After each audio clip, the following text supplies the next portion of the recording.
In part 2 of the early imperial period, I plan on talking about the public baths, architecture that's associated with entertainment venues in Rome, and then deal with the Great Fire of Rome and the subsequent building of a structure called the Domus Aurea, or the Golden House of Nero. Then I want to take a look at the Colosseum and a brief look at gladiator combats, and then spend a day at the games in Pompeii. And then finish off with the Emperor Titus, Arch of Triumph, called the Arch of Titus, and finish with his brother, the Emperor Domitian, and the great palace that he had constructed. When we finished part 1 of the early empire, we were talking about the aqueduct systems and what they were used for.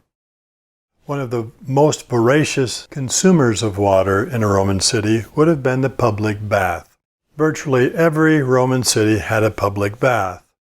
Most elite Romans would bathe every day, but anyone could go to a public bath.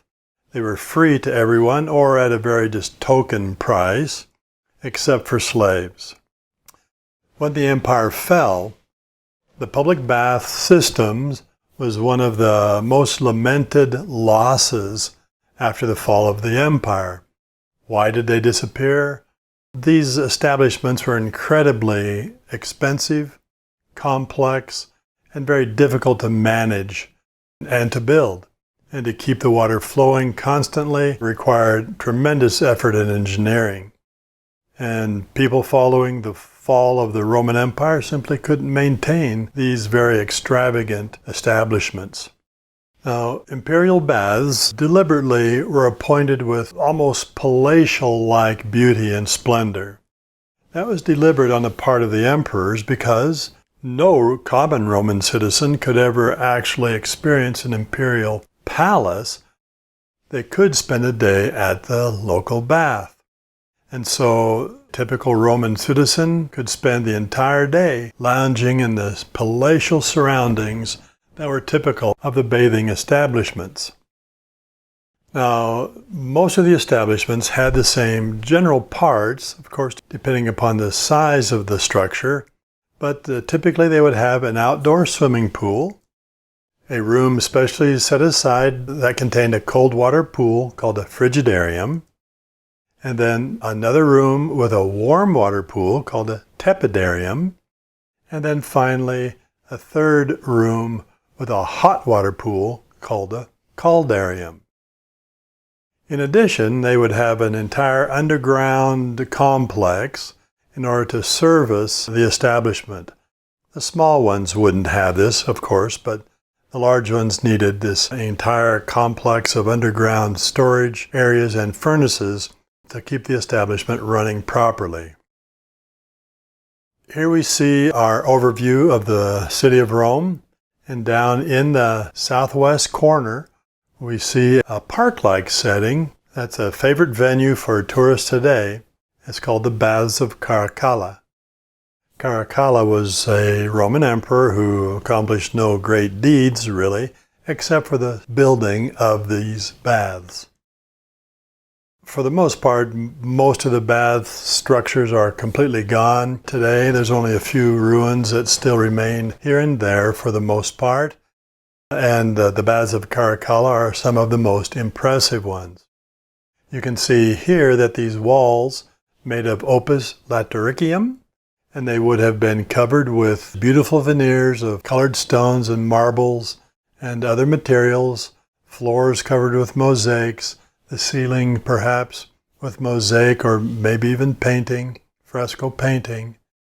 And then the whole thing surrounded by this very luxurious garden-like setting, park-like setting, where families or individuals could go and stroll and spend a day at leisure in a park-like setting without actually having to go outside the city.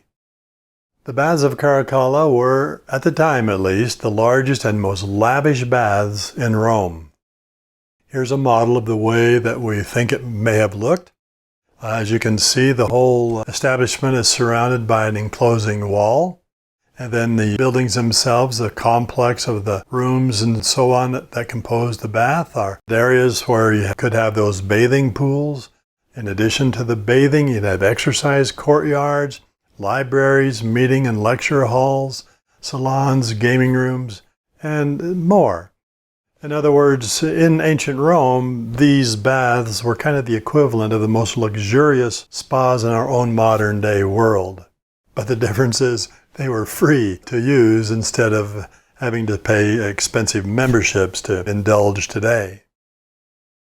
So coming into this particular complex, you see here on the east side, you've got some entrances that lead into the building.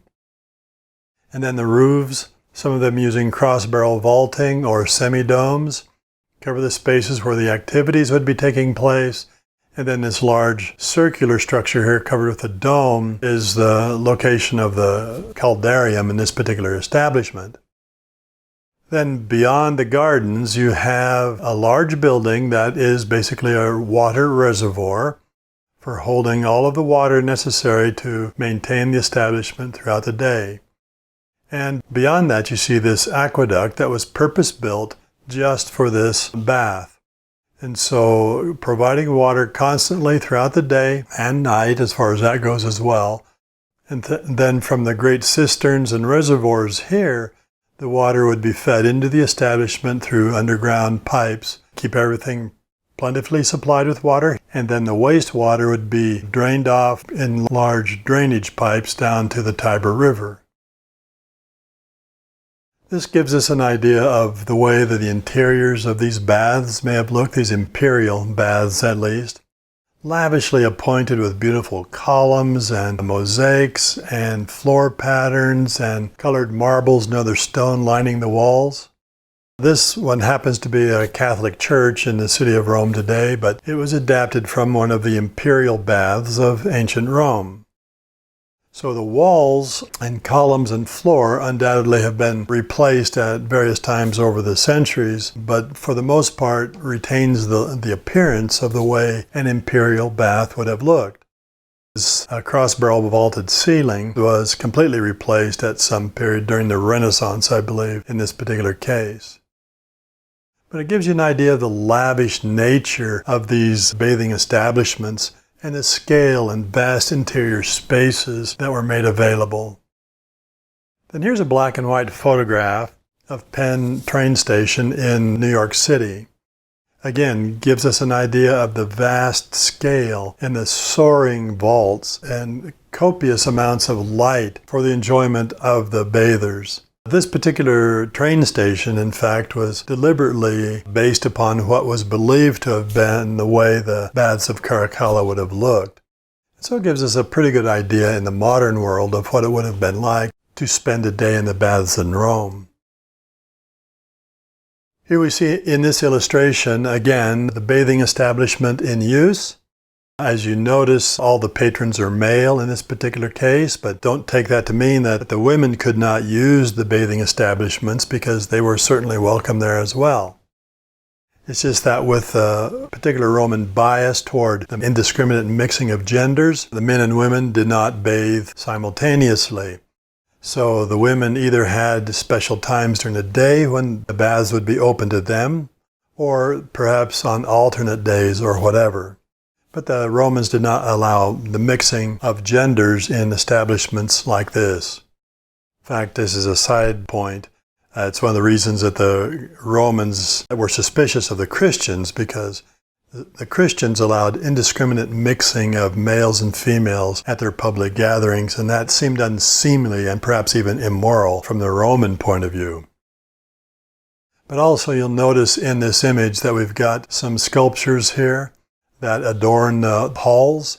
And in fact, this particular one that you probably recognize, the tired Hercules from the Hellenistic era by Lysippus, actually was a sculpture that was recovered in the excavations of one of these bathing establishments. And so this type of sculpture would have been basically stolen from Greece and then brought to Rome in order to adorn and beautify these public spaces. So here's a few photographs of the way the baths of Karakala look today. Again, walls built of opus latericium and then covered with beautiful veneers from all around the empire. Floors covered with wonderful mosaics. The overall impression of the place being, again, a splendid environment on a par with any imperial palace. So here you can see the scale of the people down near the doorway there. These walls are some 140 feet high in this particular part of the establishment. And here again, another illustration indicating how these establishments functioned.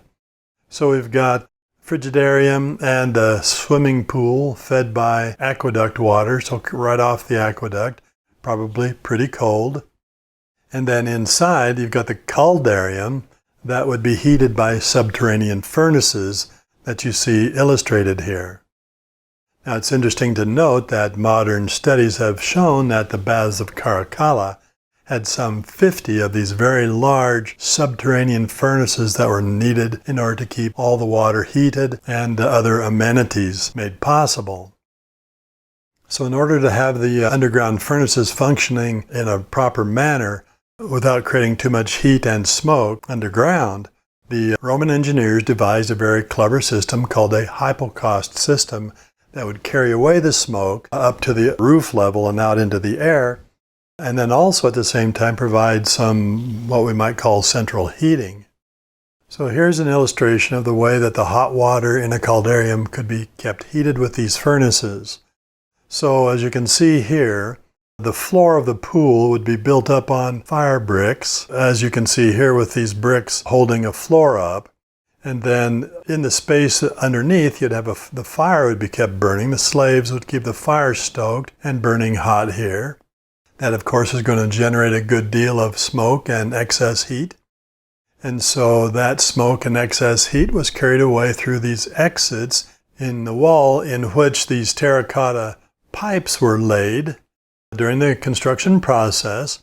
So these hollow pipes throughout the walls would carry away the excess smoke and also propagate heat through the walls, so the walls and the floors would be kept nice and warm through this Hypocost system. Very clever kind of design on the part of Roman designers and engineers. It's interesting to note that in some of the cold weather countries like Britain, some of the upper class nobles' villas could be kept heated with small hypocaust systems that might be similar to central heating in a way. A definite beneficial element of Roman engineering in society.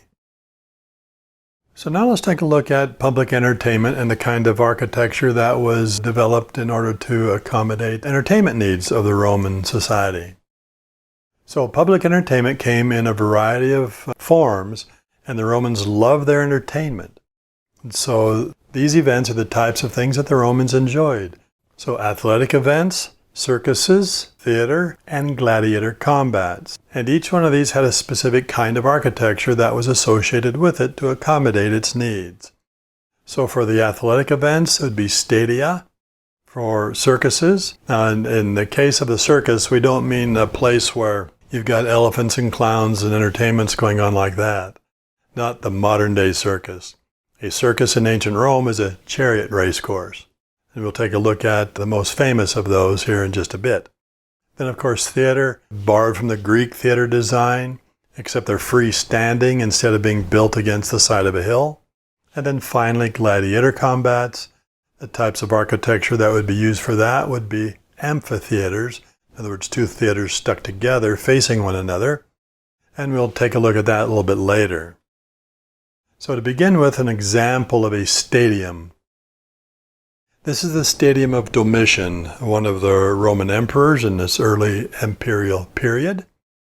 And a stadium is very similar to our own stadiums today. This would be the type of thing where Olympic-style athletic events would take place. Things like running and jumping and throwing and wrestling and boxing and those kinds of spectator sports. And of course, our own stadia today are based on this idea. This is an interesting consequence of the Stadium of Domitian. The Piazza Navona is one of the most popular meeting places in all of Rome. Crowds gather here on a daily basis to spend some time interacting and having a little gelato, having some pizza, whatever, in an enjoyable urban environment. But visitors to the Piazza Navona often wonder about its shape, because as you can see, it's flat on one end and semicircular on the other end, and then long and narrow. So they wonder, why does this piazza have that kind of a shape? And the answer is simple. It's simply because the piazza is built over the Stadium of Domitian. And of course, over the centuries, the seating has been removed and replaced by these Renaissance and medieval era palaces. So, interesting explanation for why the Piazza Navona looks the way that it does today. Now for circuses, again, as I say, a circus is not a place for funny clowns and balloons and trapeze artists and things like that, but rather it's a place that housed arguably the most popular sport in all of Rome, and that is chariot racing. So here we see a model of the city of Rome at its height, and right next to the Palatine Hill, where the palaces of the emperors were located, is this valley, on the other side of which is the Aventine Hill, a residential district, and in between the two is this valley where the Circus Maximus was built. The big circus, the big race course. So here we see the Circus Maximus from a different point of view, a model of it to show how it is situated right near the imperial palaces. So here are the palace structures, and we see a royal box as well. So it gives you an idea of how popular these events were, even with the emperors. All they had to do is step out on the balcony and could observe the chariot races anytime they wanted to. The structure here consists of the starting gates at this north end. There were 12 starting gates here, 6 on each side. Then you've got the so-called spina down the center, and it's around that the chariots would race. So here's a look of the Circus Maximus today, alongside the ruins of the foundations of the palaces of the emperors. And so we've got the race course. The spina and the seating areas have all been removed over the centuries just to reuse the stone for other things, and have been replaced by these grassy berms. But again, one of those places that tourists like to come and just stroll the race course and imagine what it must have been like to spend a day at the races at Rome. So here is a nice illustration of one of those days. Arguably the most popular sporting event in all of Rome. In fact, so much so that a term was coined to describe the fervor of the spectators, furor circensis, which means basically circus madness. So it's an indication of how fanatic Romans sports fans could be in that day, very similar to our own fanaticism today at sporting events. But I think this illustration illustrates nicely the spectacle of circus and the chariot racing that took place there, with masses that would gather to witness these. So we're told that races were held virtually every other day, weather permitting, so a testament to how popular they were. And again, the very capacity of the seating is also a testament to the popularity of the event. Some 150,000 spectators could be accommodated here, it is believed. So on par with the biggest stadiums of today, for the most part. Chariot racing was performed by 6 professional teams, identified by the color of their uniforms. So the reds, greens, blues, and whites. And of course, people would bet on their favorite teams and so on. A maximum number of chariots that could participate in any one race would be 12, 6 on either side. And you can see here in this illustration the starting gate. And then a race would consist of 7 laps around the spina. And so that amounts to about 4 miles of racing. The men that did the chariot racing were highly trained professionals, because nobody wanted to watch amateurs go out there and make a mess of the race course. And these were professionals, and they earned money for the entertainment that they provided. In fact, there is an account of one, apparently a Greek by the name of Diocles, who retired after racing for 27 years after having amassed some 36 million sesterces. A sesterce was a form of Roman coin, and just to give you an idea maybe of how much that's worth, a typical Roman legionary earned about 3 sesterces per day. And a legionary probably was one of the better wage earners in ancient Rome. So it gives you an idea of what was possible in terms of what these men could earn during their lifetime, assuming that they survived, because this was a very dangerous sport and charioteers were often killed participating in it. Next, we want to look at theaters. Also, a very popular activity in Rome was to attend a theater. A testament to their popularity is the fact that theaters were built throughout the Roman Empire, not just in the city of Rome itself. So here's the remains of one in Mérida, Spain. It's a fairly complete example. So we've got here the theater seating that was based upon the horseshoe-shaped theater of the Greeks. Then we have the chorus and the stage. And then in the background, the so-called skene. Now the skene is a permanent stage setting, as you can see here, built of stone and meant to resemble probably imperial palace hallways or maybe colonnaded walkways in the streets of a city or a variety of different venues. But of course, it could not be changed like a typical stage set could be today. Here's a model of the city of Rome. You see the curve of the Tiber River there, and several venues that occupied the area that might be referred to as the theater district of Rome. Now, none of these theaters remain standing in the city, but still the number of theaters that are present here is a testament to the popularity of the entertainment. So it was very popular among people, and theaters were spread throughout the empire wherever you could go. But in the city of Rome itself, this is the only theater that still remains standing. And of course, it's just the lower portions of it here. But that has been preserved because during the Renaissance era, a noble family purchased the property and built their palace into the foundations of it. And here we see another one fairly complete that is found in North Africa. Here's another in, I believe this is Syria or Jordan. You can see quite complete structure still. I certainly imagine that they would even hold events here even in today's world. But something to keep in mind is that even though theaters were very popular, theater people themselves, actors, were considered to be the lowest social order in Rome. Not as low as slaves, of course, but some of the very lowest people were considered to be actors. We're going to come back and visit amphitheaters a little bit later on, but in order to set the stage for the greatest amphitheater of them all, the Colosseum and the gladiator combats that took place there, let's just pause for a moment here to follow the emperors of the early empire. And so the second emperor of Rome was a man by the name of Tiberius, who did not particularly aspire to be an emperor, but circumstances forced him to be so. He was a stepson of Augustus, and as you can see from his age, 56 years of age, he was fairly elderly before he ever came to the throne. Then infamous Caligula, you may have heard of him before because of his dissolute and immoral lifestyle. He was the third emperor and nephew of Tiberius. You can see from his dates, 37 to 41, he only lasted 4 years until no one could stand him anymore and they finally had to get rid of him through assassination.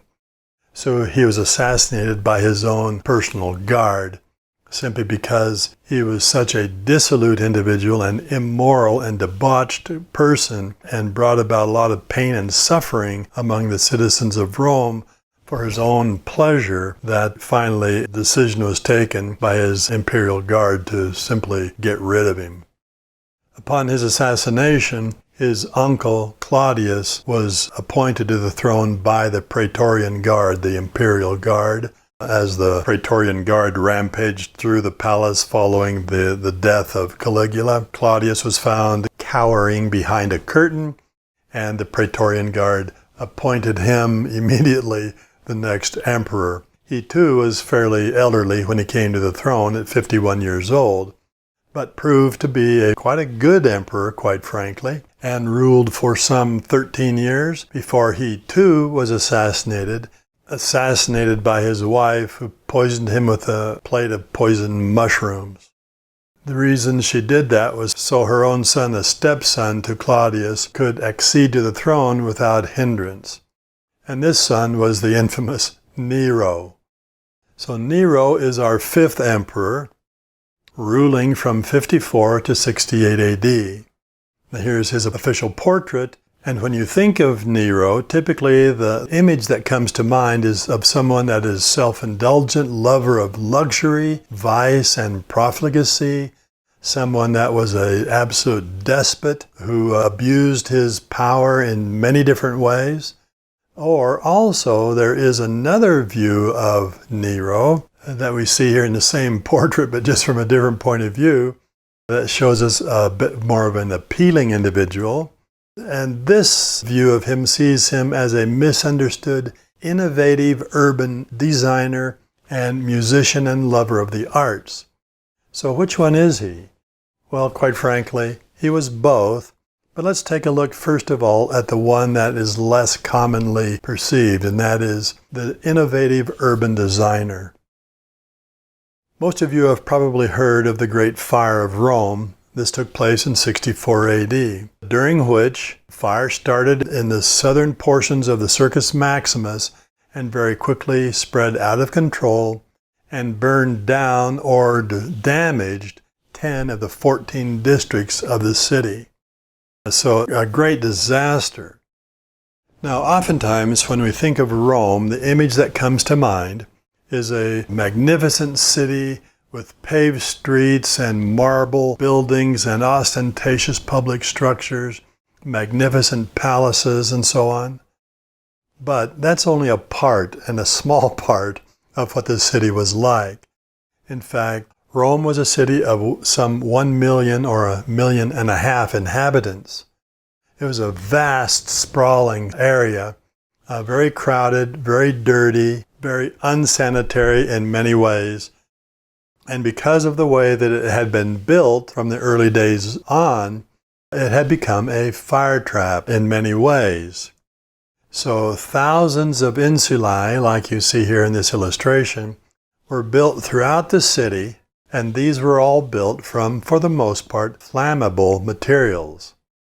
Now, I told you earlier on that insulae were built of opus latericium, and this is true, but only later. After Nero, in fact. But prior to Nero, the majority of the structures in the city were very flammable and ramshackle, built of wood and stucco and tile, but very flammable kinds of materials.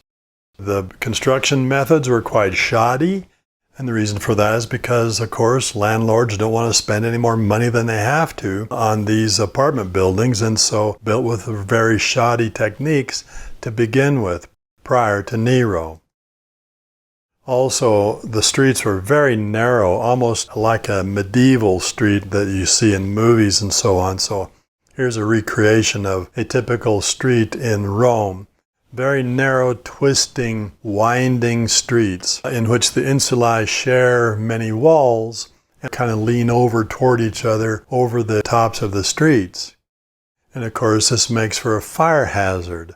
Not only because they are built of the flammable materials, but very congested structures pushed in together in these very narrow, slummy types of streets. And so we have lots of very crowded tenements that are filled full of people who aren't particularly sanitary nor careful of the use of fire and those kinds of things. In fact, the typical way for cooking meals in an insula was to use an open fire, maybe just an open fire in a cauldron, or perhaps even on the floor of the apartment. So for cooking and heating, open fires just increased the possible danger of fire in the city. And then if fires ever started, there was no easy access to the upper floors for any kind of firefighting. very difficult to get to the upper sections, and so if a fire ever reached the upper parts of an insula, it would leap from roof to roof across the streets, and very quickly a whole neighborhood would go up in flames.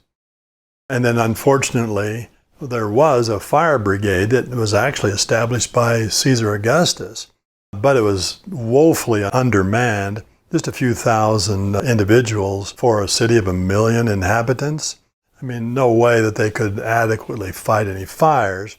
They did walk around the streets carrying buckets and other tools that they might use to fight fires with, but who knows where the fire was that they would be able to get to it fast enough to make any difference, and then throw a few bucketfuls of water from the local fountain onto it probably did not achieve a great deal of success.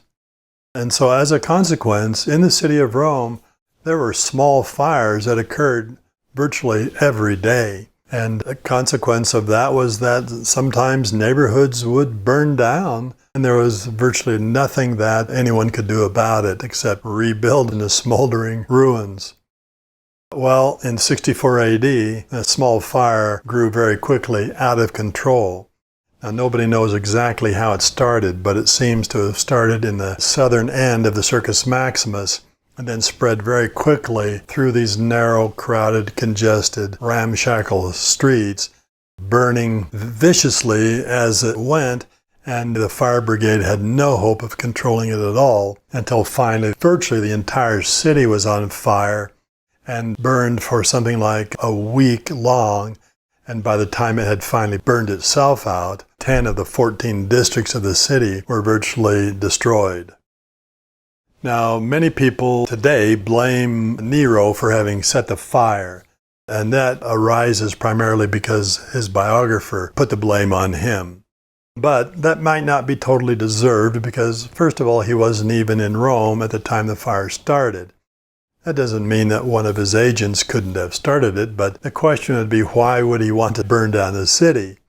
Well, the suspicion was that Nero was at the time building a palace on the Palatine Hill, and as he gazed out over the hill to the east, to the Esquiline Hill, he was tired of seeing the ramshackle slums that occupied the valleys there, and so, wishing to remove that from his sight, he simply decided to burn it down, and the fire got out of control. That's the suspicion. Now, keep in mind, though, that he wasn't in Rome at the time the fire started, and when he heard of it, he rushed back to the city and ultimately opened up his own private palace gardens for refugees from the flames, and then provided for them as best he could.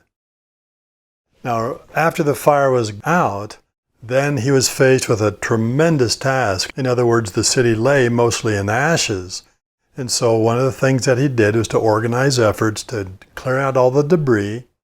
He mandated that when new structures were built, they be built along new broad avenues with open plazas that cleaned up and organized the city in a much more efficient manner and gave easier access to potential areas of fire when a conflagration would occur.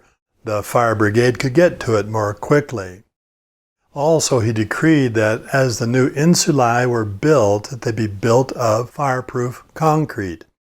So this is where the widespread use of concrete begins, is with Nero and the rebuilding of his ruined city. He also mandated that porticos, these porches that you see here along the streets, be added to all insulae. And he did this at his own expense, apparently. And primarily it wasn't just for comfort, having shaded porticos along the sidewalks, but it was a way of providing a method for the members of the fire brigade to get up toward the higher stories of the insulae when the fire occurred. So in some ways, instead of burning the city down, probably wasn't much to his own advantage since his own palace was destroyed in the conflagration, but it actually offered him opportunity to redesign the city and save Rome for later eras. So a very different view of at least one aspect of Nero's personality. As a consequence of rebuilding his own palace, which we'll look at in just a moment, he does establish some very trend-setting architectural designs that we will identify in just a bit. But meanwhile, let's take a look at the typical view of Nero, that self-indulgent lover of vice and luxury and spendthrift. So after the fire was out and it was safe to return to the districts, he confiscated nearly an entire third of the city, some 200 acres, for his new palace. In building this new palace, he virtually bankrupted the state treasury with the extravagance of the new palace that he constructed. Another aspect of his personality that people like to make fun of is that he loved to sing, so he was a lover of the arts, but according to all accounts, a horrible singer with a high, squeaky voice that was almost unbearable to listen to. And yet he loved to participate in a theater, where he would sing epic songs of heroic tales and so on. Some say that people were not allowed to leave during his performances, in fact going so far as to chaining the doors shut so that no one could escape until he was finished. Also, a horrible chariot racer. He loved sporting and he saw himself as a great sportsman. And at one point he took a tour of Greece and wanted so much to participate in the Olympic Games that he actually had all the different games, and there were numerous games that were held throughout Greece, usually at 4-year intervals like the Olympic Games are today. He decreed that all of them be held in the same year so that he could participate in the games and prove his sportsmanship. And he loved to race the chariot. The thing, though, about his performances is that he always won, of course, every competition that he was in, whether it was in plays or singing or a sporting event, he always won. In fact, he came home with some 1,800 awards from his tour of Greece. In some cases, though, he even won before he performed, and so a little suspicious there as to what was going on. But one notable event that was reported, he wanted to perform in a chariot race, but he used an inordinate number of horses instead of the typical 4, and he couldn't control them and actually fell out of the chariot. The race was stopped, of course. He was helped back into his chariot, and sure enough, he went ahead and won it in any case. Now, another aspect of his personality that is often mentioned when talking about the negative aspects of who he was is that he initiated the first official persecution of Christians. Now, where that came from was the fact that he understood that people suspected that he was the one, or his agents were the ones that had set the fire that had burned down the city. And so he needed a very convenient scapegoat. And these new Johnny-come-lately group of despised individuals anyway, these Christians, were on the scene, so he conveniently blamed them. As a consequence, we have what's recorded today in Roman annals and Christian annals as the first official Roman persecution of the Christians. Now, prior to this persecution, and this was 64 AD, so Christians have been around ever since Christ's death in 33 AD, so they'd been around for 30 years or so. And really, people didn't pay much attention to them, quite frankly. But they were a suspicious group of people, and so Nero found it very convenient to be able to blame them for the fire. And as a consequence, he rounded up a bunch of them and executed them. You see in this painting from the 19th century an infamous episode where he rounded up a group of Christians, tied them to posts, wrapped them in oiled skins, and then set them on fire to serve as torches for a dinner party of his. But another characteristic of the despicable aspect of his personality was that he had his own mother killed and most of his own relatives removed from the scene. Now, he had his mother killed because she interfered too much in his affairs, and so he simply decided that he needed to get rid of her. It's almost a comic opera situation that evolved in his attempts to remove her, because it took him 3 or 4 attempts to finally get rid of her. And when none of his clever little roundabout devices worked, He simply had her accused of treason and executed to get rid of her finally. But the Senate, which still had a certain amount of power in those days, were very displeased with what he was doing, obviously, bankrupting the treasury and so on. And so due to his profligacy and several rebellions that occurred during his rule, including the Jewish wars that you may have heard of, we'll talk more about those in a bit, that occurred from 66 to 70, because of these things, he was declared to be, by the Senate, he was declared to be an enemy of the state and was forced to commit suicide by the Senate at the age of 31. Now, it might surprise you that a Roman emperor would acquiesce to such demands, but as I say, in those early days, the Senate still commanded a certain amount of authority and power and could force emperors to accede to some of their demands. According to the accounts, once they had declared him an enemy of the state, Nero fled the city in order to save his own life, go into exile, but on his way south toward Naples, he took refuge in a farmhouse, and he knew that his capture was inevitable. According to his body servant who was with him and recounted the events of that moment, he took out his dagger and stabbed himself in the neck, cutting his carotid artery, which was the proper way for a Roman noble to commit suicide. And according to his body servant, his last words were, "What an artist dies in me." So, let's take a look at his new palace. It's called the Domus Aurea, or the Golden House. This was built in about 68 AD. So again, we're looking down on this central portion of Rome from Google Earth. You see the Colosseum, which wasn't there then, of course. If you look off to the right, you see this garden area. And in that garden, there's a skylight right about there on the slopes of the Esquiline Hill. So let's fly down to it here.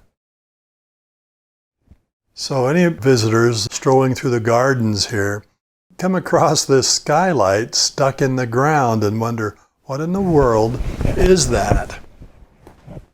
Well, below that skylight is a portion of Nero's golden house, buried by later emperors who came along. One in particular that built a bath structure right over in this portion, needed to level out this whole area here, and so moved large amounts of dirt over into this area where the palace is. It's right underneath, and I'll show you a map of it in just a second.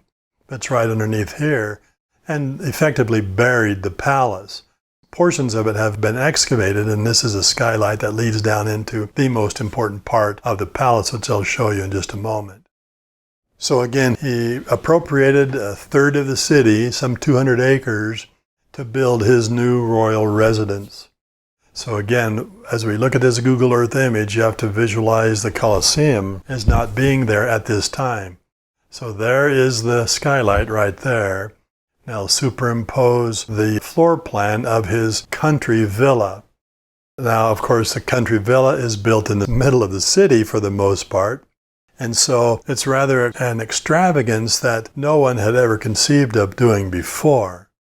And so this is his private residence with multitude of rooms and courtyards and various spaces that he had designed because he felt like this was something that he needed in order for him to be able to live like a human, as he was infamously quoted as saying. So here's his palace structure.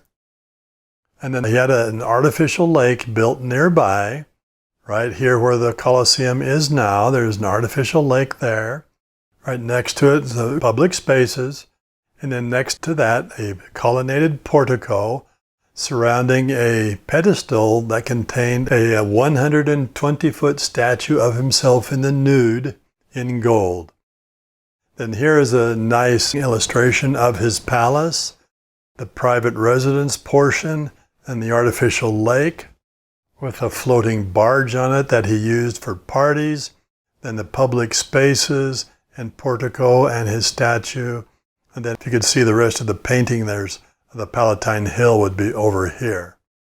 So the way the topography goes is that we have a hill here that slopes down leveled out for the palace, and slopes down again into the valley that contains the lake. And so the later emperor, as I mentioned, that built the bath complex here, he wanted to level all this out, and so to level it out, he ended up burying the palace beneath it. Of course, nobody cared about the palace once Nero was gone. In fact, the state and the public considered it a great embarrassment and travesty, and were only too eager to stop construction on it because it was never completely finished during Nero's lifetime, and abandon it. So the room that we're interested in, the particular room that we're interested in from his villa, is this one right here. If you look at the floor plan, the one in the center right here, you can see it's all very symmetrically organized around this central dining hall. And that would be right here in this illustration. So let's take a look at my recreation of this so-called Octagonal Hall. Now, of course, it wasn't just built as a block like you see here. I've just added these walls just to finish it off because I didn't want to build the entire residential wing. So here is that skylight, flat roof covering the rooms below, then 3 entrances into the main dining room here, and some other entrances into other areas that we'll look at in just a moment. Now, the architects were Severus and Keller. We have those architects' names recorded. And it's interesting to note that a modern-day architectural historian by the name of J.B. Ward Perkins says this, quote, "It is hardly an exaggeration to say that the whole subsequent history of European architectural thought hangs upon this historical event."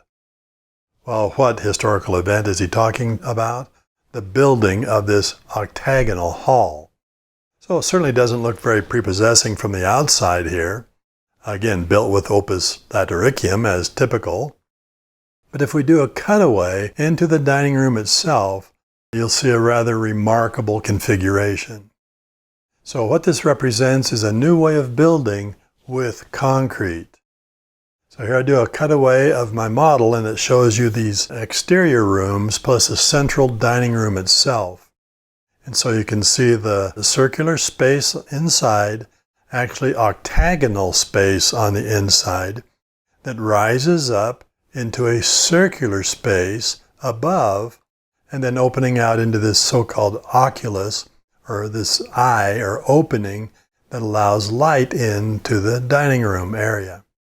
So this represents a new way of building with concrete that's going to influence European architectural thought for the rest of European history.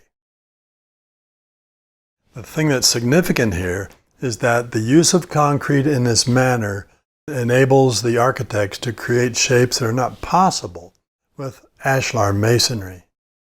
So let's take a look at one portion of this. The lower part of the dining hall is octagonal. It's made of 8 straight sides. And so what we're looking at here is one of the openings from the hall into the side chambers. So the openings are built with brick pillars, like you see here in my model, and then wooden scaffolding put into place, and then some stone impost blocks placed on either side of the summit of each column. Now what the architects will do here is to create what's referred to as a flat arch, which is kind of strange when you think about it. You think of arches as being semicircular, but in this case it's a flat arch. When you see these in the modern world, they're referred to as jack arches. So the way they're built is to place bricks on the top of the scaffolding here to hold them in place until you put the final brick into place, and then they're positioned and shaped in such a way that they act like voussoirs. Remember the voussoir of the arches that I showed you earlier, they are angled, and when they're set together and the keystone is put into place, they press against each other and maintain a freestanding structure without any interior supports. And so the same thing is going to be done here, but with bricks instead. And so the bricks will have a slight wedge shape with mortar placed between them in such a way as to create kind of mini voussoirs, and the wooden form is holding it in place until the final brick is placed in the center, and that will push everything apart and press against these impost blocks and form a freestanding arch. So let me show you this little animation, how that would be done. So this is how you create a flat arch.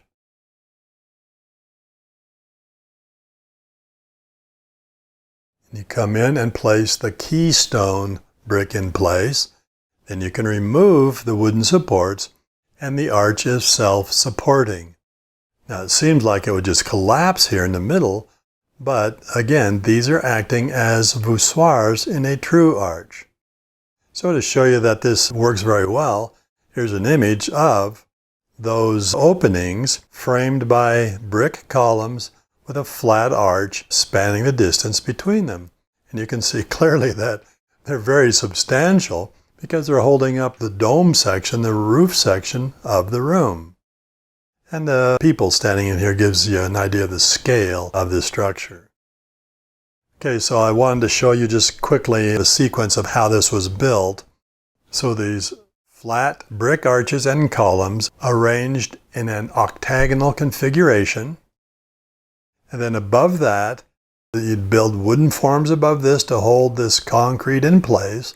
And this forms a dome-like structure on the inside. But on the outside, you can see is flat octagonal on the outside and curved dome on the inside rising up to the oculus. So if you do a cutaway, you can see how you go from octagonal with the bricks to a smooth circular form with the concrete, and then ending again with a brick reinforcement of the oculus. Okay, so then to complete the rest of the structure, you would extend the brick columns straight up further and even higher, and then connect those with additional brick arches in this case. And then taking a look at it from the top, you see the oculus here, then this very clever opening that's left that allows light not only through the oculus but into these spaces down into the rooms that radiate out from the central dining room. So then you've got these barrel vaulted spaces that radiate out, and this one was clever in that it actually had a waterfall cascading down into the space, and then the water carried off into drains. And then here's a closer view of the way that that skylight area might look, and the openings here that would allow indirect lighting down into those rooms. Very clever and sophisticated design, needless to say. So you got the oculus here, with direct lighting into the dining room, and then indirect lighting coming down into these spaces that radiate out. So again, like I say, a very sophisticated design that's made possible through the use of concrete. So this is the way the whole thing looks today, as much as you can get in a photograph, with the openings into, and that's where that waterfall was, openings into these radiating spaces, and then the huge oculus above, and the concrete rising up from this octagonal base. And then this is the way scholars think it may have looked originally. One of the things that's very interesting about this is it is a dining hall. And so Nero had a wooden rotating ceiling built here in the dome so that it could rotate with constellations of the heavens and the astrological figures and so forth in a rotating ceiling. So here's just a few views of the Domus Aurea today. As I said, it was buried by the leveling out of the hillside so that a later emperor could build his baths. And the whole structure was covered over and buried for centuries until actually it was broken into, I think for the first time in the Renaissance, when it was first discovered that there was a palace beneath the park, and such notable Renaissance artists as Raphael and Michelangelo actually penetrated down into the spaces and were very much impressed and influenced by the paintings that they saw decorating the walls of Nero's palace. So for the most part, the structure has been unstable enough that throughout most of the centuries, no one was allowed into there once it was discovered, because pieces of the ceiling kept falling off onto unsuspecting visitors and so on. But in recent decades, the Italian government has rehabilitated a portion of the apartments here, the rooms, so that you can go in and visit them today. So I just wanted to show you a few views of Nero's golden house. Barrel vaulted ceilings with beautiful frescoes in the ceilings here and on the walls. Here you see with this fellow standing on the ladder here, how very tall and spacious these barrel vaulted ceilings were.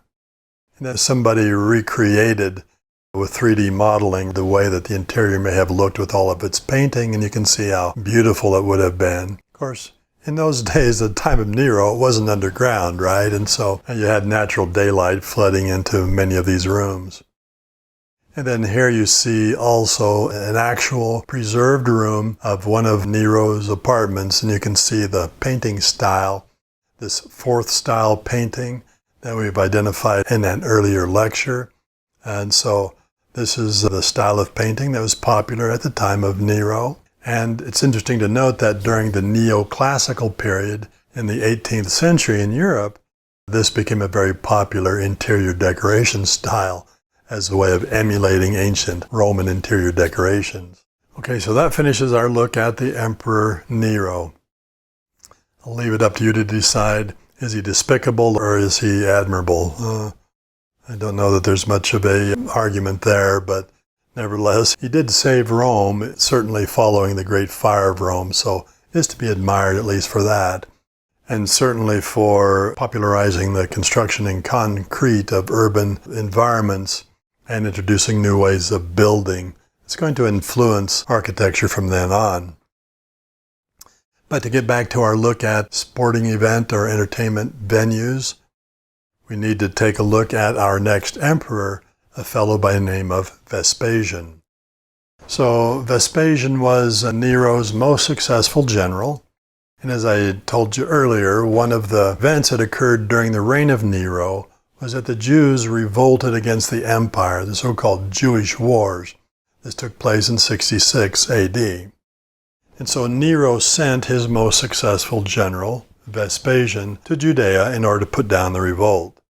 Now, following the death of Nero, Vespasian is still fighting in Judea, trying to put down the Jews. When civil war erupts following the death of Nero, Vespasian eventually seizes the throne as he's backed by his legions, his veterans, and he is proclaimed emperor at the advanced age of 60. Now, as you might be able to guess from the portrait of Vespasian that you see here, one of the things that he wanted to do was to repudiate Nero and the profligacy and the lavish lifestyle and the despotic aspects of Nero's reign. And so one of the ways that he wanted to do this was to reestablish in the public's eye republican values that could be contrasted to Nero. And so we see that in this portrait of him, where we get that veristic republican approach to official portraits once again. So you see here with Vespasian, there's no attempt to idealize him, to make him look younger, to make him look more heroic. This is just a gruff, down-to-earth, honest farmer, which is the way that he began his life, and then moved his way up through the ranks of the military. But he maintains that kind of look, and he wants to portray propagandistically again like Augustus, but in this case, trying to project his common values that he would have in common with the majority of Rome's population. Now, one of his most memorable achievements is the Flavian Amphitheater.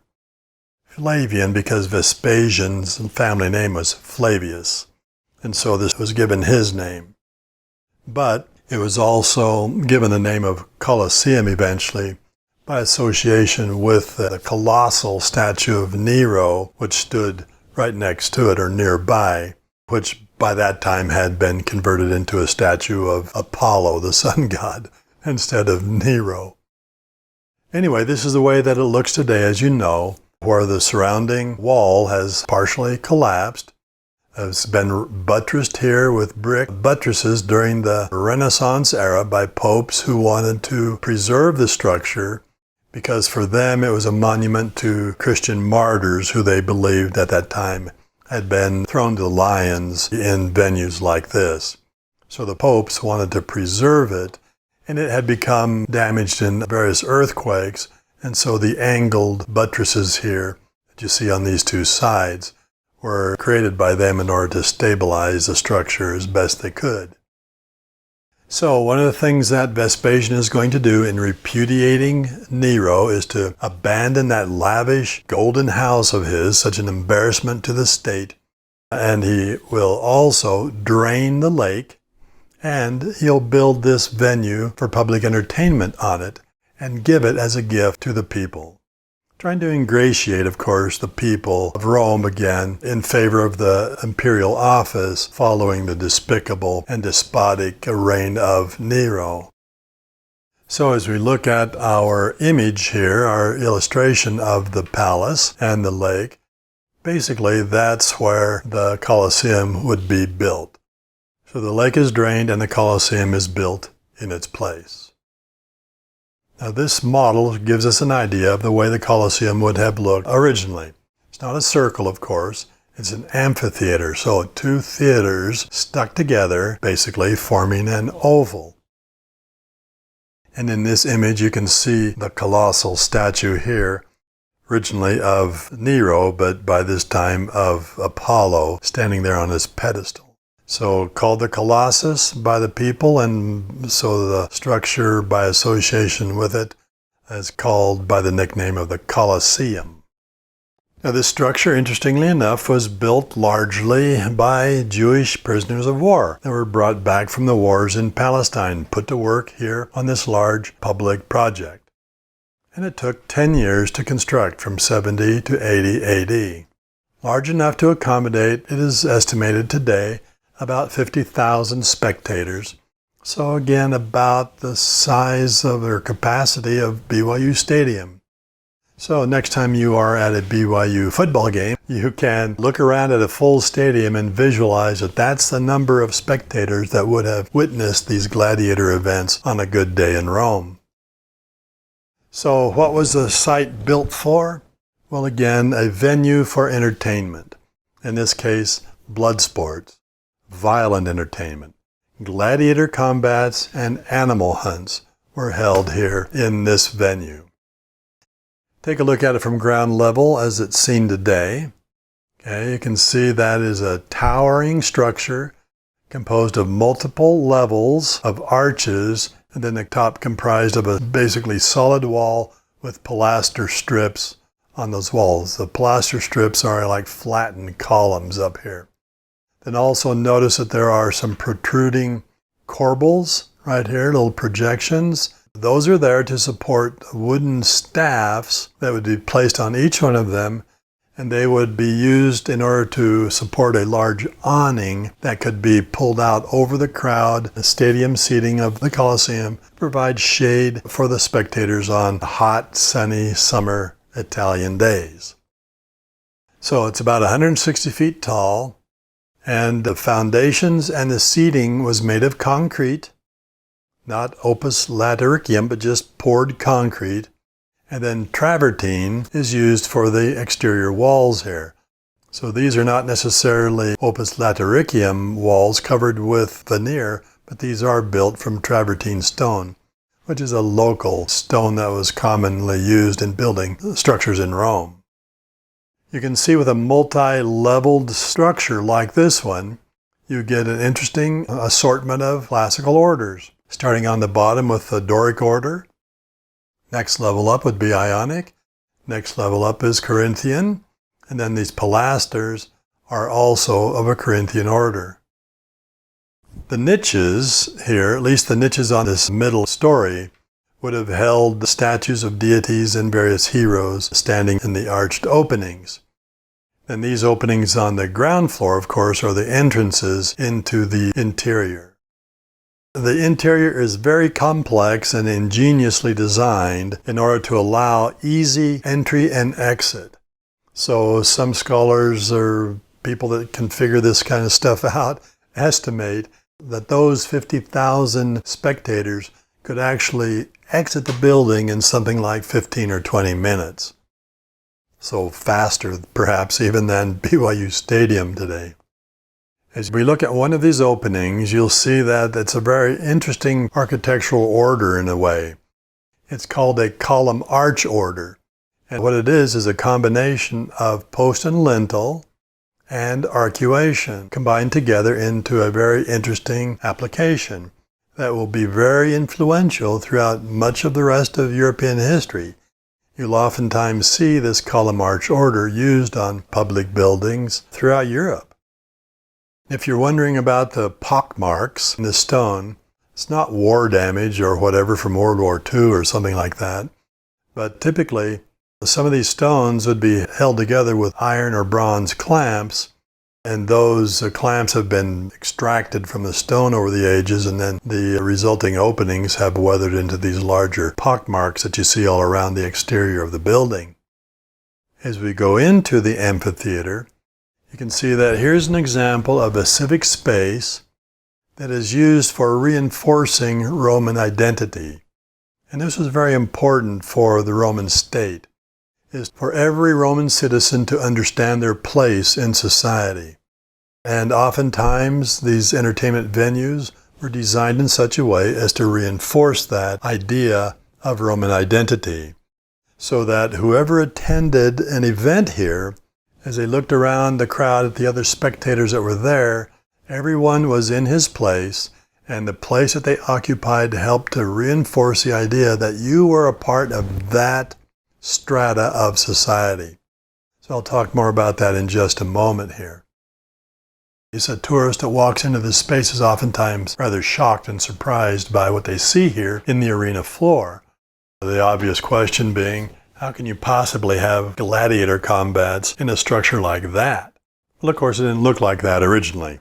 So we want to talk about that here next. So again, the space was designed for gladiator combats and animal hunts. So this is a powerful reminder for whoever was here attending an event of Roman society and power. So society, in the sense of your place in the theater, defined your place in society, and Roman power by the fact that the whole gladiator combat spectacle was a metaphor for Roman domination of their enemies. So Roman social order reinforced and on display with every event. So let's identify some of the parts. The seating, of course, is virtually all gone. There's been a little bit that has been reconstructed right here, just to give people an idea of what it would have looked like. But we see concrete substructures, foundations here, support elements for the seating area called the cavea. So this area here, from top all the way to the bottom, is the seating area. Then, of course, the arena floor covered this area here. Now, it would originally have been wooden, spanning across these support elements, these subterranean support elements, and covered with sand. So this is an illustration of the way that that would have looked, more or less. Then, this structure that you see here in the basement, so to speak, is called the hypogeum. The hypogeum is basically an underground backstage, where such things as animal pens, storage rooms, holding cells for gladiators, elevator systems that would bring animals up to the level of the arena floor. So you see here a leopard climbing up the ramp from the elevator and into the arena. So you got animal cages, scenery areas, storage areas, waiting rooms, elevators, all kinds of things underground here. Something, of course, that the public would never have seen in those days. Now, the original hypogeum, as you see here in this illustration, would have had wooden supports. Now, the advantage of wooden supports is that they could be removed. And once you remove the supports on the floor, then you've got a vast interior space that could be filled with water. And mock sea battles could be conducted there in addition to gladiator combats. And of course, these warships, these small, specially modified warships, would be manned by specially trained gladiators that would be fighting battles for the entertainment of the people that wouldn't be able to go out and see an actual sea battle. And this was fairly popular activity among the Romans, was to observe mock sea battles. Now, of course, how did you fill this cavity with water? Well, there were underground aqueduct channels that would be used to flood it up to whatever depth was needed. And then other channels would be used to drain it once the spectacle was over. Of course, at some point, those wooden supports were replaced with concrete structures like we see here. Then there could be no more opportunity for sea battles. It's noted that during the dedication, there was 100 days of celebrations for the dedication, and on some of those days they actually had sea battles as part of the entertainment. But since you couldn't hold them in the Colosseum any longer, actually you would build structures called naumachia that were purpose-built for sea battles on land, where people could go and observe miniature warships fighting it out to the death for the entertainment of the audiences. So in this 19th century illustration, we see the Roman Colosseum in use. So here we see a diagram with a little cutaway diagram to show you the complexity of the stairwells and seating and corridors and so forth that made the whole thing possible. But what we've got here in terms of reinforcing Roman identity and everybody in their place according to their status in society, the women and the lower classes who played no real civic role in Roman society were relegated to the upper section up here. Then the majority of the seating was given over to the men. So the commoners, the plebeian men, would occupy the majority of the seats here. Then the very lowest rows of seating would be set aside for the patricians or the elite. Okay, so by where you're sitting here, your place in society is defined. No civic role in the upper portions, commoners and voters, basically, down in the majority of the seating, and then the elite in the very lowest seats closest to the entertainment. And this, of course, is where the royal seating and the Vestal Virgins, a special group of women priestesses that were essential to the security the Romans believed of the Roman state, could be seated there. And then, of course, down in the very lowest levels, you've got the gladiators. These would represent symbolically non-citizens, that is, Rome's enemies, and then forced to perform for the entertainment of the Roman citizen, thereby implying their status as being dominated by the Romans. And then finally, the dead guys down below, Rome's enemies defeated. So again, Roman society on display in a place such as the Colosseum. And this is an interesting illustration here because it does show the velarium, that great canvas that could be stretched out over the seating area to provide shading for citizens on hot summer days. And then here another 19th century history painting that shows the result of a gladiator combat. And so we've got the royal box, we've got the Vestal Virgins here, and we've got a bunch of people making a thumbs down gesture, which there's some question as to what that really meant, whether they really used that gesture or that it meant just the opposite. Typically, we think of thumbs down as negative and thumbs up as positive. But what they're making the gesture for here is that the gladiator, after having vanquished his opponent, is appealing them for their choice. Should I dispatch him or should I allow him to survive? And then the public would make their opinions known by the gesture and probably by shouting as well. And so it's typically thought, and certainly the painter of this image thought so, that the thumbs down gesture was dispatch him. Thumbs up would be allow him to survive. Whereas some scholars believe it was just the opposite. Thumbs up was stab him in the throat, and thumbs down would be let him go, don't do him any harm. So in any case, this painter thought it was the other way, and so that's kind of the way we perceive it today. But anyway, kind of a nice representation of a gladiator wearing a typical gladiator helmet, which you see here, an actual bronze helmet from the time. He's wearing a golden one there. I'm not so sure that it would be gold, but nevertheless, appealing to the crowd for their decision. So gladiator types, and there were several different types that were commonly used. were all associated with Rome's enemies. And so a type of gladiator that had specific kind of armor and weapon would be given the name of one of Rome's enemies, like the Samnites or the Thracians or others. And so, as you see indicated here, the citizens had a measure of control over the outcomes of a gladiator combat, just kind of like today's reality shows where you call in and vote for your favorites to either stay on the show or get kicked off. So, amphitheaters were built around the Roman Empire because it was a very popular sporting event. So here we see one, again, in North Africa, a rather appealing ambiance here, right on the sea coast. Seems to be a lot of remains in North Africa for us to look at today, fortunately. But they were built throughout the empire, but to begin with, they were simple wooden structures, very ramshackle wooden structures.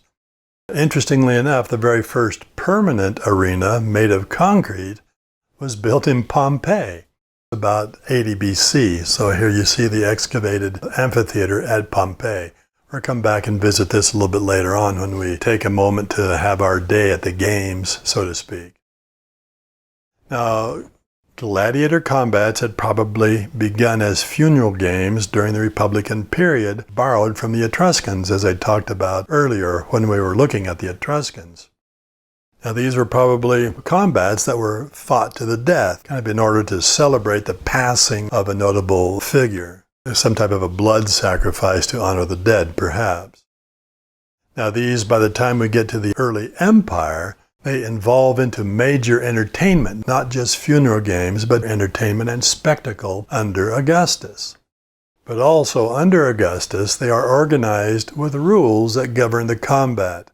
So you notice in this image that we've got two fighters here, a Thracian probably, given his weapons and armor, and a retiarius, which we'll look at again in just a moment, but in the background, a referee that is keeping control of the match.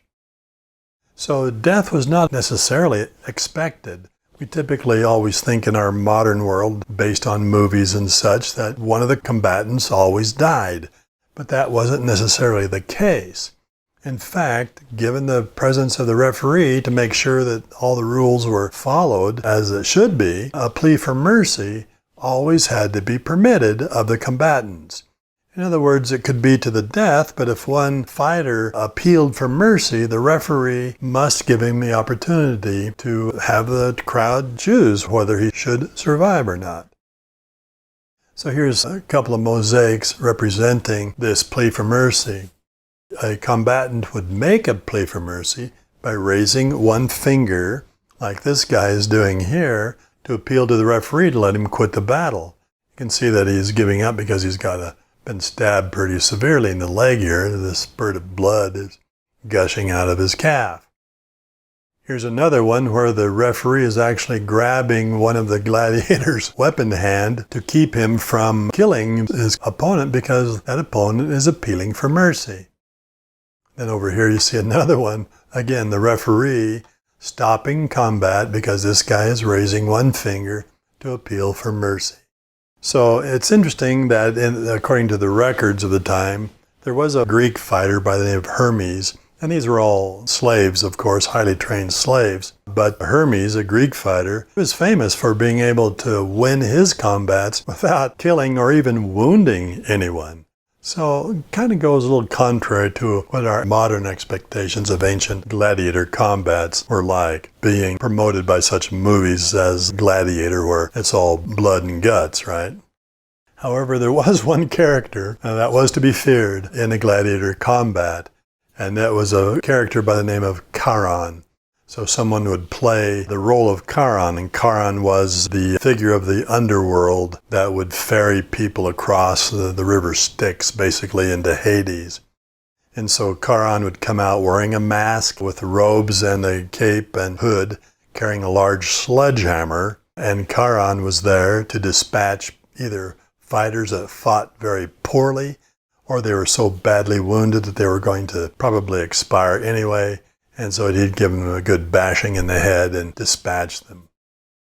All right, so with that introduction to gladiator combats, Let's spend a day at the games and just see what a typical day at the games are like.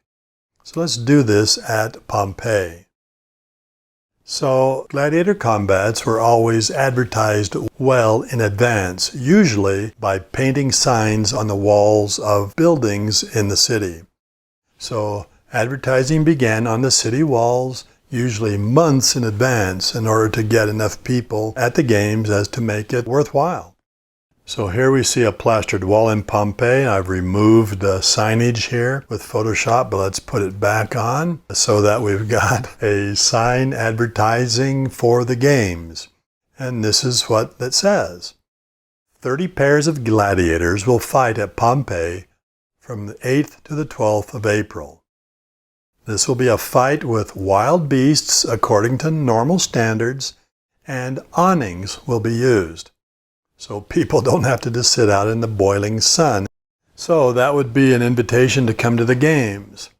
Now, on the day of the games, when the great day finally arrived, they followed a certain sequence of events, beginning with what's called the Pompa. The Pompa was a parade of all the participants that would take place in the games. And so we see here in this relief a beautiful example of a typical Pompa at Pompeii. So let's identify the various participants here.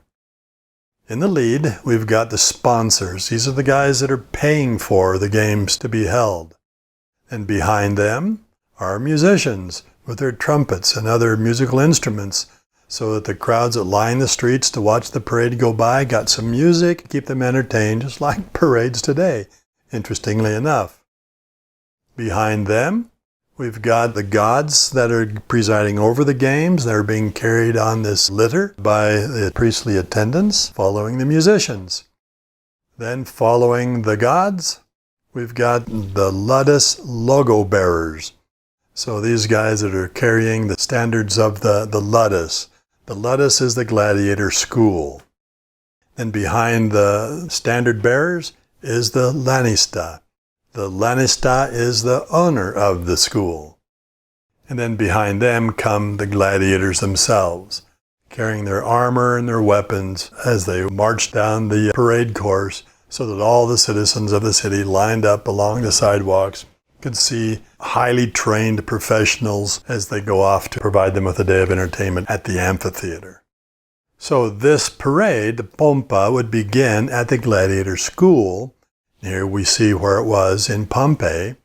So they would gather here at the school, and here we can see an actual exercise ground of a school in Pompeii. And then just a couple of images of a gladiator school in Austria with the training facilities and the arena for people to come and watch. So you'd leave the gladiator school, make your way to the Decumanus, the main street in Pompeii. And here we see the Decumanus here with its paved roadway and the sidewalks and the residential district on either side. So you'd make your way to the Decumanus and then down the Decumanus to the amphitheater.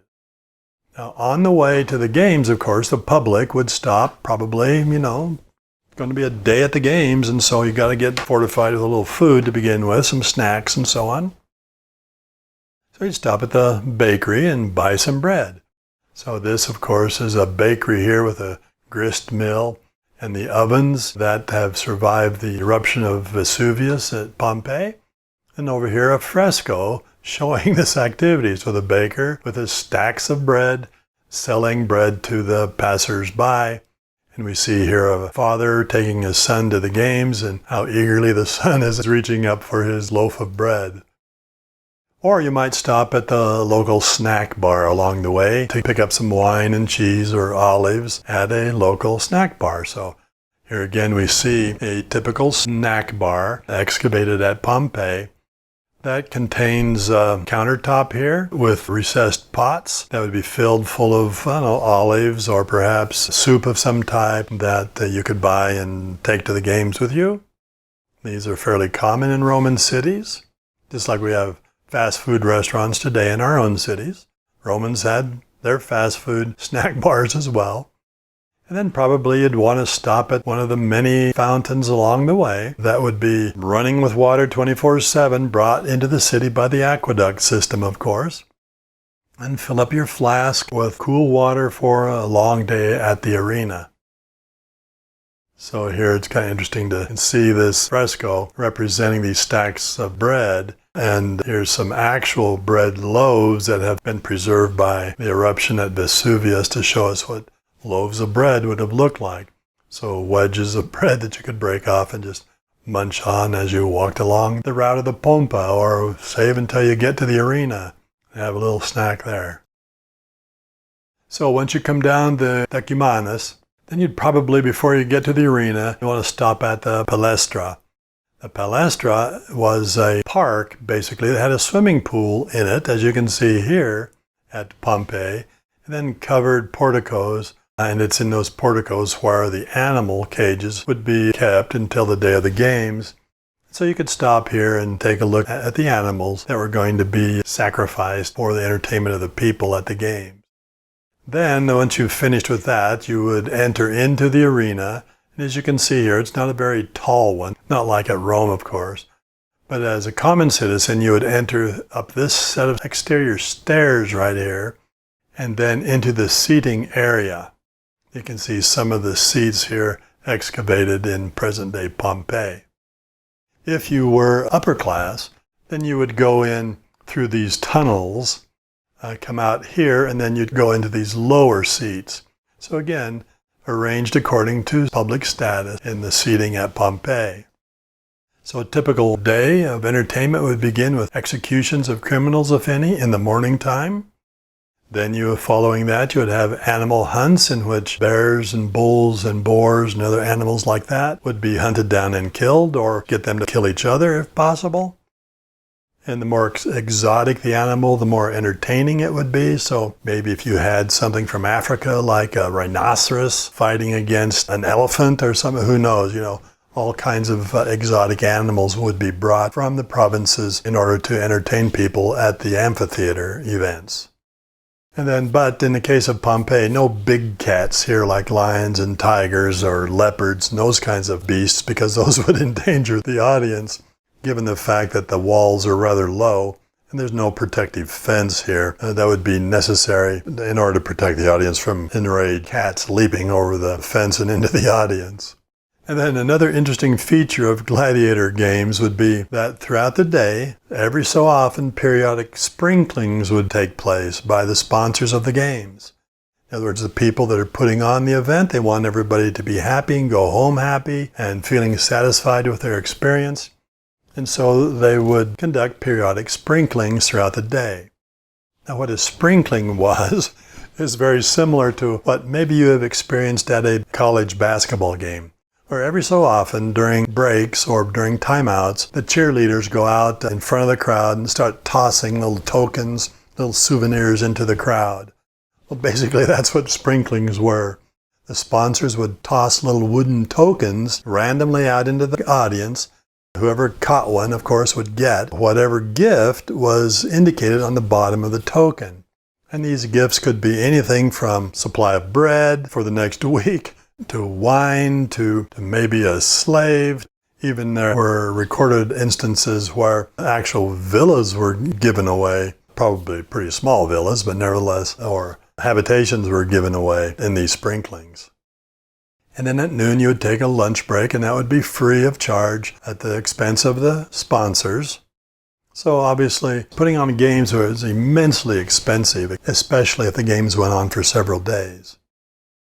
And then finally, in the afternoon, you'd have the gladiator combats. So here we see some mosaic representations of gladiator combat.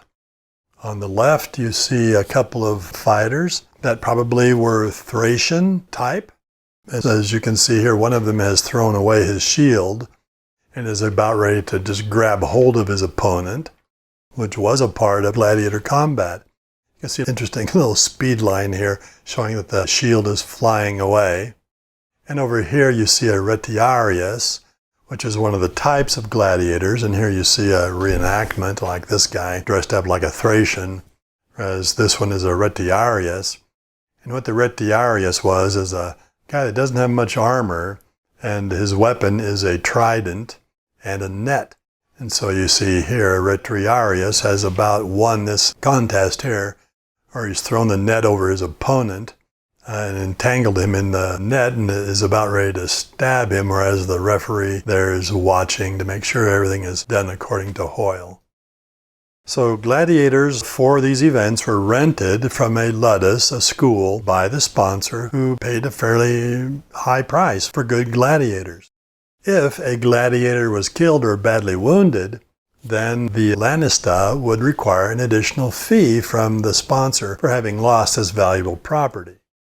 If substitutes were needed, they were available, so if a gladiator for whatever reason could not compete effectively, got sick that day, stubbed his toe, whatever, then there would be substitutes available if needed. And then, talked about earlier, if any of the gladiators had conducted themselves in such an exemplary fashion that the crowd voted that they should be given their freedom, then the sponsor had to compensate the ludus for having lost that asset to his school. So apparently, occasionally that happened. The best games could go on for several days, and in which case, if that happened, then the gladiators would need to fight every few days. Give them a day rest in between, then go back into the arena to fight again, so that they can put on a credible display of proficiency with the weapons and fighting skills. And then, contrary to the way movies portray them today, it was rare for more than one pair at a time to fight in a contest. In other words, the crowd wanted to focus on the skills of these highly trained fighters and not be distracted and have your attention split between multiple fights going on. Rather like what I don't like about three-ring circuses. I never know which ring to look at to see the most entertaining thing that's going on there. So usually only one pair at a time fought. Now, if you're curious, there are records of female gladiators. However, they would never be pitted against a male gladiator because the combat would be so unequal it wouldn't be worth watching. And so if women fought, they'd either fight each other, or if they fought a male, it would be a dwarf gladiator where the contest would be deemed more equal. And so, as you see in this mosaic right here, if a battle was protracted, in other words, these were two equally matched fighters, then the gladiators were required to drop their shields. This is part of the rules that the referee enforced. If the fight went on too long and the crowd started to get impatient with the results, then the gladiators were required to drop their shields, and you can see this guy has done so already, and continue to fight, hand to hand in this case, until, quote, a finger be raised. And so, again, the option to be able to surrender and ask for mercy was always a possibility. So here we see the modern use of a Roman arena. This is in Arles, France, which is in southern France. I've actually been to this arena, and today, of course, they don't hold gladiator combats any longer, but they do hold bullfights. And so it's rather interesting to attend an event like this in one of these ancient arenas, just to get a bit of a feel for what it must have been like. Now, to finish off our look at the early imperial era, so our next emperor is Titus, the son of Vespasian. You can see he ruled for only 2 years, a little less than 2 years. Not because he was a despicable emperor or person or a bad one that was either assassinated or required to commit suicide, but rather he took ill unexpectedly and died after only 18 months or so in office. But he was the son of Vespasian, and when Vespasian returned to Rome to seize the throne after the death of Nero, then he left his son Titus to finish off the war against the Jews. And so he concluded the Jewish wars in 73 AD, and he's the one, then you may have heard of the destruction of Jerusalem following the Jewish wars and the destruction of the Temple of Herod. Well, Titus was the commander in charge of the Roman legions at the time that that happened, and of the dispersal of the Jews, so they wouldn't make any more trouble in Judea. When Titus, after Vespasian died, of course, he was back in Rome by that time. And so he is acclaimed emperor in his father's place. and again proves to be a very capable ruler for the time that he was on the throne. This is a rather interesting piece of architectural art that was created to celebrate the triumphal return of Titus from Judea and his victory over the Jews. So this is called the Arch of Titus. It stands right near the Roman Colosseum and leads off to the left as you walk through the archway and go to the left, takes you down into the main Forum of Rome. A triumphal arch could be raised at the behest of the Senate in order to celebrate a great victory over Rome's enemies by a general or an emperor. In this case, it was raised in order to celebrate Titus's victory over the Jews. So there aren't too many of these that remain standing today, although this is one of the finest examples. Now, what a triumphal arch is a freestanding monument that's based upon the design of a city gate. And it is through this arch that the legions would triumphantly return to the city and symbolically march into the city of Rome. Now, this was the only time that Roman legions were allowed to keep their weapons upon entering the city, is when celebrating a victory. Now you can see that design-wise, the arch uses the column arch order, and the structure above, this part above here, it's called the attic, and it contains an inscription from the Senate. You can maybe discern the word senatus here. This inscription denotes what the arch was raised for, what great victories it was raised to honor. In the case of the Arch of Titus, it has very little exterior sculpture. Most of it is on the inside of the arch. So let's look at it here. This is called the Spoils of Jerusalem. And in this very weathered relief, we see members of Titus's legions carrying on their shoulders a platform that holds the menorah, the great seven-branched candlestick from the Temple of Herod in Jerusalem. So this is one of the spoils of war brought back by the troops from Palestine to Rome.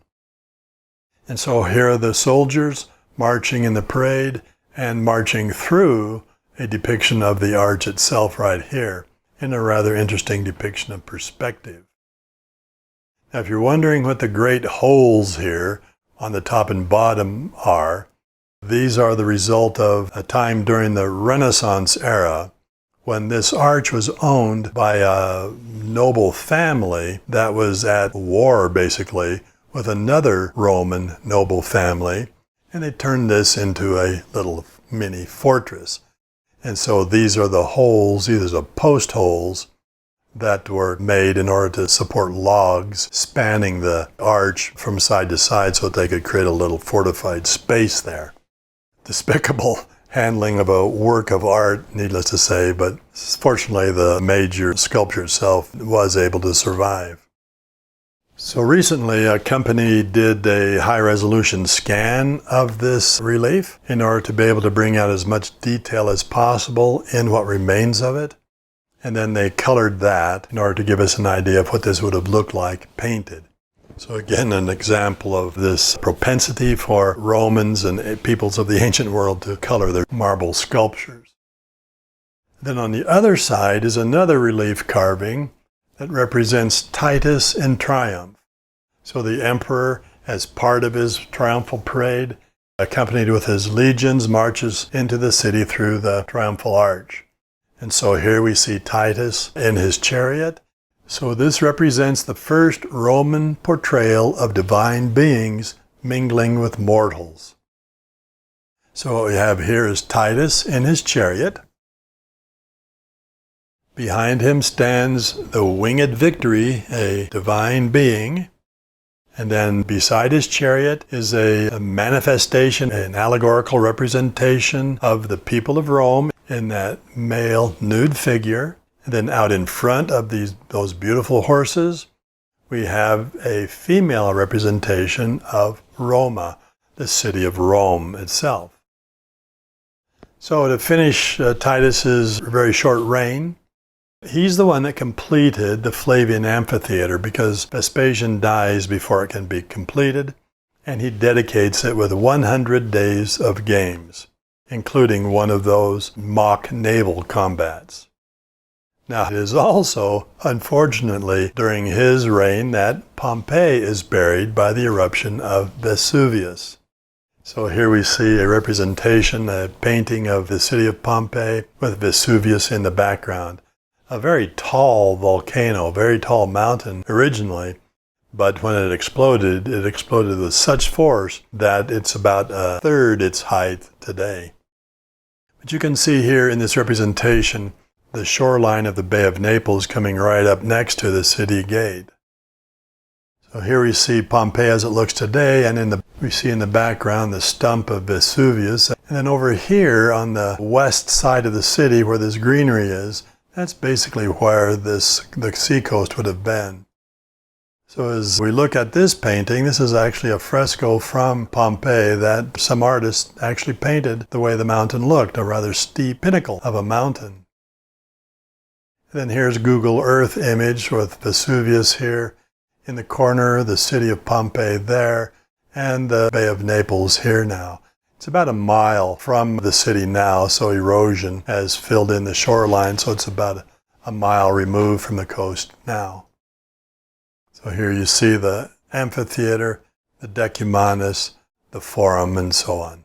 And the coast would have been right through here where that road is. And then finally, he dies in 81 AD of an unexpected illness.